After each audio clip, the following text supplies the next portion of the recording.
गो। Gulistan news में आप सभी का एक बार फिर खैरमकदम करते हैं। सुबह सुबह कबड्डी नाला करगिल से एक दुखद बड़ी खबर आई कि यहाँ पे आप देख सकते हैं जमीन खिसकने की वजह से मकान जो है वो पूरी तरह से कोलैप्स हुआ है।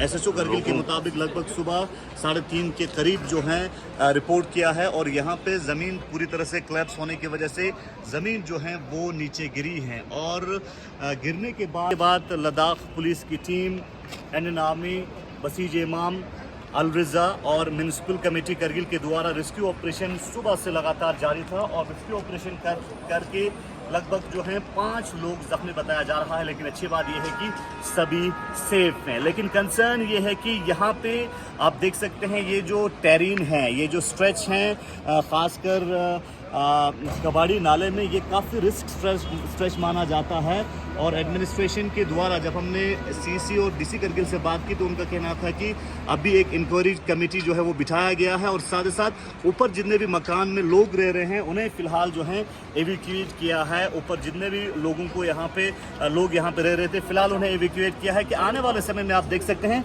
आगे और भी इसी तरह की स्ट्रेच हैं और ये स्ट्रेच भी कभी भी जो है, क्योंकि वहाँ पे गैस जो है वो नज़र आता है, वो कभी भी फट सकता है। तो इसको लेके एडमिनिस्ट्रेशन को एक स्ट्रॉन्ग जो है स्टेप लेने की ज़रूरत है और ऊपर जितने भी मकान हैं उनकी सेफ्टी को मद्देनज़र रखते हुए इसके ऊपर एक कॉन्क्रीट सॉल्यूशन जो है वो निकालने की ज़रूरत है। लोगों से यहाँ पे जो ऑन स्पॉट जो लोग थे जो रेस्क्यू ऑपरेशन में शामिल थे उनसे भी हमने बात की।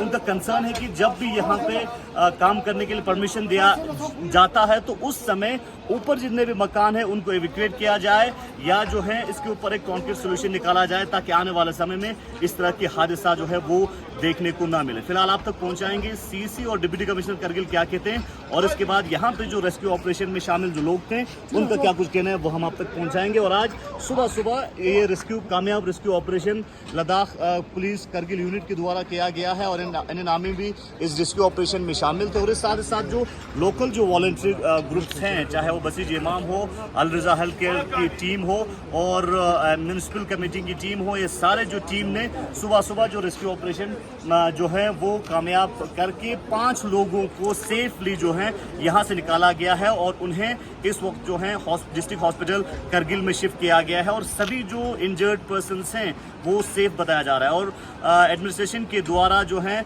उनको किसी भी तरह की मदद की ज़रूरत है वो करने का भी वादा किया गया है। लेकिन इस टेरेन में, इस स्ट्रेच में बड़े पैमाने पे एक बड़ा स्टेप एडमिनिस्ट्रेशन को रखने की ज़रूरत है और साथ ही साथ डिप्टी कमिश्नर का कहना है कि आने वाले समय में एक इंक्वायरी टीम भी बिठाया जाएगा और उस इंक्वायरी टीम के ज़रिए जिसकी भी गलती है उनके ऊपर कड़ी से कड़ी जो है एक्शन लिया जाएगा। तो फिलहाल यहाँ पे आप देख सकते हैं लद्दाख पुलिस की टीम जो है वो यहाँ पे अभी भी मौजूद है क्योंकि यहाँ से लोगों का आना जाना रहता है तो उसको मॉनिटर करने के लिए दोनों पॉइंट्स पे यहाँ पे भी लद्दाख पुलिस की टीम मौजूद है और उस साइड पे भी लद्दाख पुलिस की टीम मौजूद है ताकि इस नागहानी वाक़े में जो है आने वाले समय में सब लोग जो हैं वो सेफ रहें। तो फिलहाल आप तक सबसे पहले सीसी और डीसी करगिल क्या कुछ कहते हैं वो उन्हीं की ज़ुबान आप तक हम पहुँचाएंगे। देखिए, अभी थोड़ी देर पहले मुझे दुखद खबर मिली कि यहाँ पे कुछ हादसा हुआ है जिसमें हमारे 5 लोग जख्मी हो गए। उसमें से एक जीसीबी का ड्राइवर भी है, बाकी 4 लोग हैं। तो उनको ट्रीटमेंट के लिए अस्पताल शिफ्ट किया है। तो इंशाल्लाह हम उनका पूरा हमारे गवर्नमेंट की तरफ से ट्रीटमेंट करेंगे। हमारा सबसे इम्पोर्टेंट चीज़ है कि यहाँ पे जो ये कैजुअल्टीज़ हुआ ये क्यों हुआ, तो इसके लिए हमें ये करना पड़ेगा कि इसमें मैं डीसी साहब से रिक्वेस्ट करूँगा जो भी इन्वॉल्व है, जैसे हमारे म्यूनसिपलिटी वाले या बाकी लोग को इसमें, आप जानते हैं कि इसमें ये जो एरिया है बहुत रिस्की एरिया। हम सब, मैंने 2-3 बार इनसे कहा भी था कि इस तरह से रिस्की है, इनको ख्याल रखिए बोल के। और आज शुक्र है अभी जान कोई किसी का जान नहीं है, ज़ख्मी हो गए। मगर ये आइंदा अब हमें कहीं ना कहीं इनको रोकना पड़ेगा कि ऐसे वाक़ात और आइंदा ना हो। उसके लिए इंशाल्लाह हम पूरी तरह एक्शन लेंगे और जिस साहब इसमें ये पूरा कमेटी बना के इन्वेस्टिगेशन भी करेंगे और कहाँ पे कोताही हुआ है हमारे डिपार्टमेंट की तरफ से या बाकी लोगों की तरफ से। तो इंशाल्लाह आइंदा ऐसा नहीं हो, उस पर हम काम करेंगे। जो हो गया उसको तो हम वापस मतलब नहीं कर सकते। तो तीसरा ये, हमने जो भी ज़ख्मी हो गए या जिनके घर अभी इफ़ेक्टेड है, जैसे हमने देखा 2-3 घर इफ़ेक्टेड है, तो डी साहब और मैंने बात किया कि हम इनको कहीं पे या स्कूल में या कहीं पे, या जिनको अकोमोडेशन की प्रॉब्लम हो, हम कहीं ना कहीं एडजस्ट करेंगे, जिसमें हमारे स्कूल TFC वगैरह है, तो उसमें कहीं हम फिलहाल इनको एडजस्ट करके रखेंगे। फिर बाद में जो इनको रिलीफ वगैरह हो, इंशाल्लाह हम उसको भी प्राप्त करेंगे। सर यहाँ से आगे भी स्ट्रेच काफ़ी रिस्क है और इसी की तरह के स्ट्रेच हैं, तो दूसरी जानिब इस एरिया को जनरली एडमिनिस्ट्रेशन की तरफ से एक प्रॉपर सोल्यूशन निकालने की ज़रूरत है, क्योंकि कभी भी दूसरे जो साइट्स हैं वो भी जो है फट सकता है। तो इस सिलसिले में क्या कुछ आप कहना चाहेंगे? नहीं, देखिए, ये तो हमें सोचना चाहिए कि इस तरह से ऐसे हम कोताही करने से, कहीं पे ऐसे हम जब कैजुअली लेते हैं तो ऐसे वाक़यात हो जाता है। तो हम कोशिश करेंगे कि आइंदा ऐसा ना हो, और जहाँ जहाँ पे रिस्की पॉइंट्स हो ख़ासकर, तो उसमें हम सबको मिल के, जिसमें हमारे पब्लिक भी है, पब्लिक को भी सोचना चाहिए, जो ओनर है ज़मीन के उनको भी सोचना चाहिए। ये एक उससे क्या कहते हैं, लोगों के जान पे तो हम नहीं खेल रहे हैं, तो हम सबको सोच के उस पर इंशाल्लाह आइंदा ऐसा वाक़यात ना हो, हम उस पर ज़रूर अगले 1-2 दिन में मीटिंग भी रखेंगे, तो उसमें हम फैसला लेंगे आगे क्या करना है। जैसे सर, किस तरह की आप इस वाक़े के बाद किस तरह की स्टेप्स आप ले रहे हैं ताकि इस तरह के वाक़यात आने वाले समय में और भी ना हो? और ख़ास कर जो कबाड़ी नाला एरिया है, ये काफ़ी रिस्क एरिया माना जाता है, तो इस एरिया में प्रॉपर जो बिल्डिंग्स, अभी भी कई सारे बिल्डिंग्स ऊपर हैं, उन सारे बिल्डिंग्स के लिए एक प्रॉपर सोल्यूशन निकालने की ज़रूरत है, क्योंकि नीचे जो आपका नाला है वो काफ़ी रिस्क है।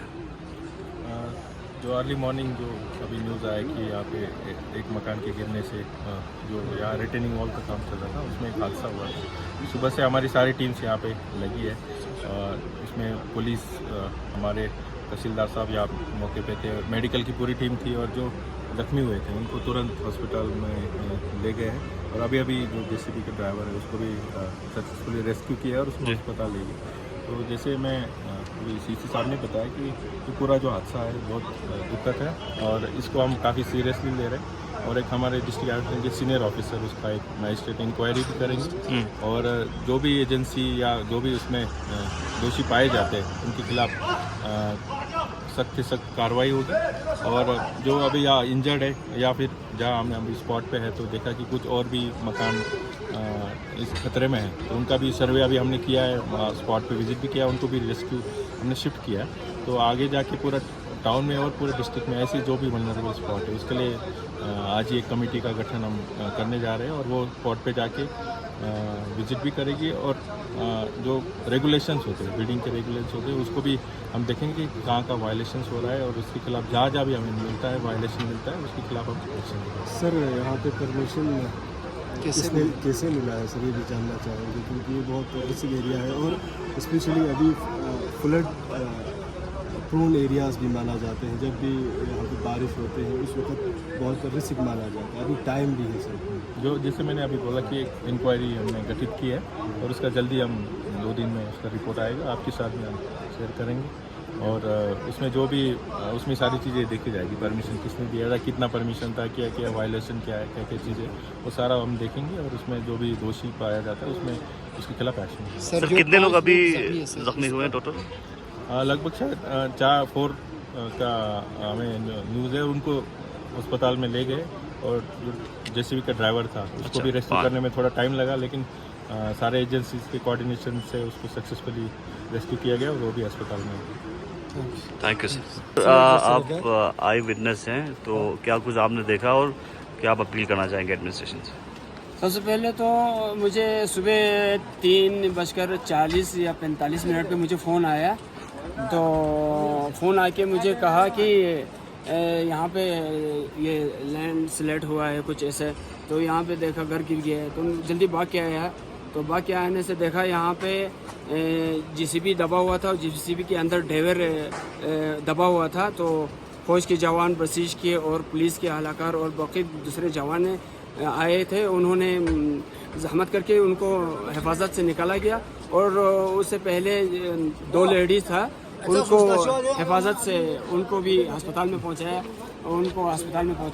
तो सबसे पहले तो मैं कहना चाहता हूँ आजकल गरीब जो है अपने ज़मीन पे घर बनाने से भी उनको रोका जाता है, उन पे हज़ार तरीक़े से कानून दिखाता है। लेकिन आज हम देखते हैं डिस्ट्रिक्ट के अंदर जहाँ पे जिनके मकान बने हैं नीचे 80-90 डिग्री में नीचे ज़मीन खोदने का परमिशन देते हैं।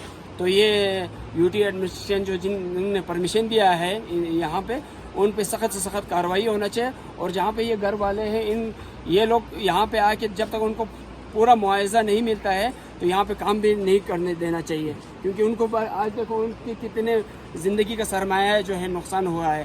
तो मैं आइंदा इस तरह हादसा ना हो तो इसी तरह यूटी एडमिशन को होश से कदम लेना चाहिए। थैंक सर, क्या कुछ आप कहना चाहेंगे इस रेस्क्यू ऑपरेशन के बारे में, कितने इन्फॉर्म हुआ और क्या कुछ अपडेट आप देखा? बिस्मिल्लाहिर्रहमानिर्रहीम। जो ये इन्फॉर्मेशन जो हमें मिला सुबह के लगभग 4 बजे के करीब, तो जब हमें ये इन्फॉर्मेशन मिला तो हमारे जितने भी जो अलरजा के वॉलंटियर्स थे हमने सबको मैसेज करके यहाँ पहुँचा दिया था। तो सर यहाँ जो नुकसानात हुए हैं बहुत सारे हुए, बहुत नुकसान हुए हैं, तो कैजुअल्टीज़ भी बहुत सारे हुए हैं।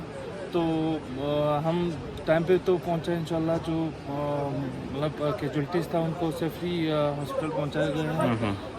तो बाकी तो अभी फ़िलहाल यहाँ मूवमेंट भी अगर लोगों का अगर नहीं करेगा तो अच्छा रहेगा, क्योंकि यहाँ और भी ये होने का ख़तरा है। तो सभी से ये कहना चाहता हूँ कि यहाँ से जो मूवमेंट कर रहे हैं उनको सेफली क्रॉस करने की ज़रूरत है।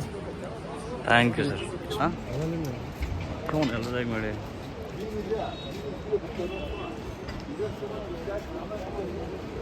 दोस्त